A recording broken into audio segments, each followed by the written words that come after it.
Selamat malam Bapak Ibu Panitia, bersama semuanya. Perkenalkan, nama saya Lauren Saputra, saya dari Sekolah SMA Santo Kristoforus II, Jakarta Barat. Sebelumnya saya ingin mengucapkan terima kasih atas waktu dan tempat yang telah dipersilakan untuk saya. Pada malam hari ini saya akan membawakan mosi yang berjudul Kartu Prakerja dibuka di gelombang ke-6.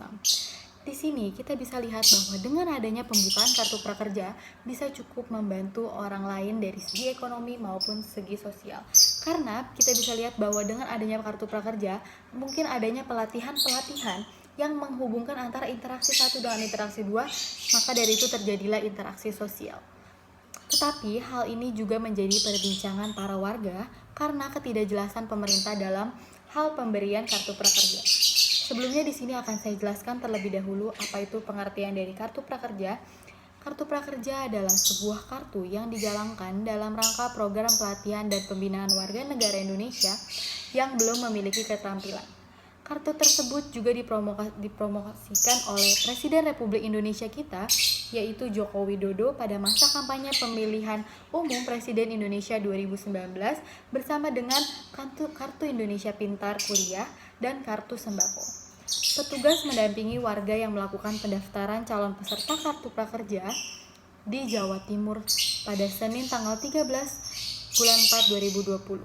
Pemprov Jawa Timur juga membuka 56 posko yang tersebar di 38 kabupaten atau kota di Jawa Timur untuk memberikan pelayanan khusus dan pendampingan kepada masyarakat atau orang-orang yang terdampak COVID-19 dalam mendaftar program Kartu Prakerja.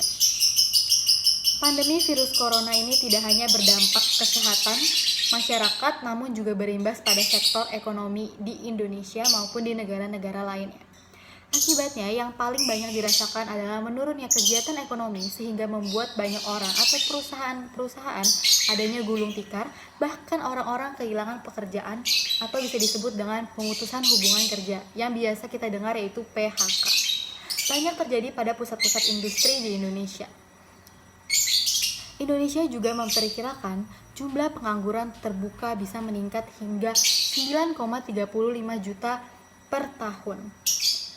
Berdasarkan skenario berat yang telah mereka susun, angka tersebut dibangun dengan asumsi bahwa penyebaran COVID-19 sudah tidak terbendung lagi dan diberlakukannya kebijakan pembatasan sosial berskala besar atau bisa disebut sebagai PSBB.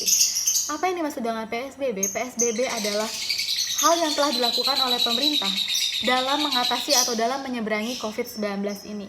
Kita bisa lihat bahwa dengan adanya PSBB ini, semua ekonomi akan berjalan lebih baik dan akan terbentuknya beberapa ekonomi yang sudah mulai meningkat kembali dan adanya interaksi sosial. Secara luas, di Pulau Jawa maupun di luar Jawa sudah ada standar yang sangat ketat dalam PSBB. Di dalam paparan riset, CORE menyatakan dampak pandemi COVID-19 ini akan berbeda untuk lapangan usaha yang berbeda, status pekerjaan yang berbeda, dan wilayah yang berbeda. Baik dilihat dari lokasi provinsi maupun lokasi kota dan desa, maka dari itu saya tidak setuju dengan adanya pembukaan kartu prakerja baru yang lebih menyusahkan para warga dalam mendaftar atau dalam berhubungan dengan kehidupan mereka. Dengan adanya permohonan warga dalam memberikan langsung sumbangan atau uang yang memenuhi kehidupan mereka, di video tadi saya juga menyimak dan melihat bahwa para warga menyatakan bahwa dengan adanya kartu prakerja ini, setiap masyarakat harus mengikuti pelatihan yang materinya tidak jelas bobotnya. Pelatihan ini diadakan oleh pemerintah tapi tidak jelas materinya yang diberikan bobotnya, bahkan lebih jelas di YouTube maupun di sosmed-sosmed lainnya. Kali ini pun 800.000 pekerja yang terkena PHK dan akhirnya kehilangan pekerjaan. Hal ini juga menyulitkan kondisi warga yang membutuhkan biaya, yang menghidupi dan membiayai keluarganya. Dengan adanya prakerja ini, hal ini juga tidak memiliki mekanisme dan ketidakpastian dalam peserta yang ikut tersendiri.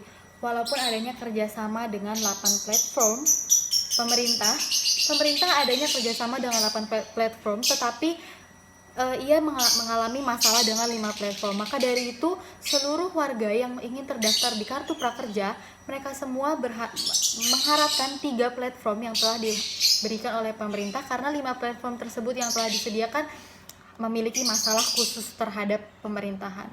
Maka dari itu di sini saya tegaskan, saya tidak setuju dengan pembukaan gelombang kartu prakerja, dan saya setuju bahwa lebih baik pemerintah menyediakan dan mengembangkan kewirausahaan dan menyediakan modal untuk masyarakat, karena percuma jika kita memiliki kartu prakerja tetapi dari pemerintah tidak ada modal atau tidak menyediakan